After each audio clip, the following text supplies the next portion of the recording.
ये है talks news network और आप देख रहे हैं पॉलिटॉक्स, राजनीति का कच्चा चिट्ठा। आगामी चुनाव से पहले पश्चिम बंगाल की मुख्यमंत्री ममता बनर्जी सभी दलों को झटका दे रही थी, लेकिन इस बार झटका उन्हें लगा है। बंगाल चुनाव में सफलता का परचम लहराने वाली टीएमसी गोवा में भी इस परचम को लहराना चाहती है, लेकिन उसकी यह राह इतनी आसान नहीं होने वाली। 3 महीने पहले टीएमसी में शामिल हुए एमजीपी के पूर्व विधायक लवू मामलतदार ने पार्टी से इस्तीफा दे दिया है। यही नहीं, मामलतदार ने टीएमसी सहित उनकी पार्टी के चुनावी रणनीतिकार प्रशांत किशोर पर भी जमकर निशाना साधा है। तो वहीं पूर्व विधायक ने टीएमसी पर सांप्रदायिक होने के साथ साथ चुनावों से पहले वोटों के लिए हिंदुओं और ईसाइयों के बीच विभाजन की कोशिश करने का आरोप भी लगाया। आपको बता दें, अन्य दलों को झटका देने वाली टीएमसी को गहरा झटका तब लगा जब गत दिसंबर के अंतिम सप्ताह में ममता बनर्जी के नेतृत्व वाली तृणमूल कांग्रेस पार्टी में शामिल हुए पूर्व विधायक लवू मामलतदार ने पार्टी से इस्तीफा दे दिया। पूर्व विधायक के साथ इस्तीफा देने वालों में राम मांडरेकर, किशोर परवार, कोमल परवार और सुजय मलिक का नाम शामिल है। इस्तीफे के साथ ही मामलतदार ने ममता बनर्जी पर जमकर निशाना साधा। उन्होंने कहा कि हम ऐसी पार्टी के साथ नहीं रहना चाहते जो गोवा को बांटने की कोशिश कर रही है। मैं टीएमसी में शामिल हुआ था क्योंकि मैं ममता बनर्जी के नेतृत्व वाली पार्टी के प्रदर्शन से पूरी तरह प्रभावित था।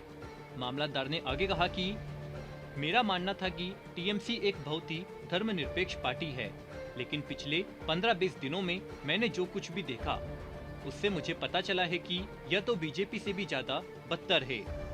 हम टीएमसी में इस उम्मीद के साथ शामिल हुए थे कि यह गोवा और गोवा वासियों के लिए उज्जवल दिन लाएगी, लेकिन यह दुर्भाग्यपूर्ण है कि टीएमसी गोवा और गोवा के लोगों को नहीं समझ पाई है।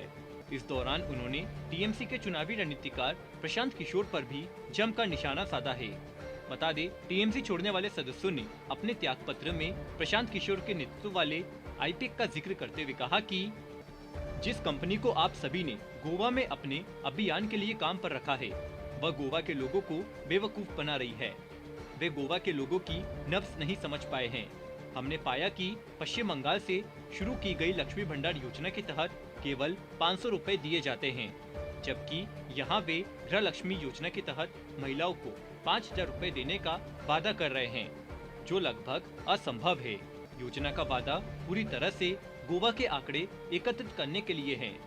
यह स्पष्ट रूप से इंगित करता है कि गोवा गृह लक्ष्मी योजना में आप सभी ने जिस कंपनी को काम पर रखा है, उसके लिए यह चुनाव के लिए डेटा एक संग्रह है, क्योंकि उनके पास जमीन पर कोई डेटा नहीं है।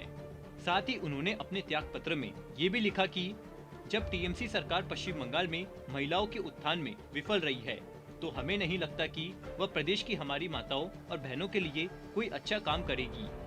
यही नहीं, इन नेताओं ने टीएमसी पर गोवा को धर्म के आधार पर विभाजित करने का आरोप भी लगाया। उन्होंने कहा कि तृणमूल ने एमजीपी के सुंदीरा धवलीकर के साथ गठजोड़ करके गोवा को धर्म के आधार पर विभाजित करने की कोशिश की है। हम एआईटीसी और एआईटीसी गोवा का प्रबंध करने वाली कंपनी को राज्य के धर्मनिरपेक्ष ताने बाने को तोड़ने की अनुमति नहीं देंगे और हम इसकी रक्षा करेंगे। पॉलिटॉक्स ब्यूरो, दिल्ली।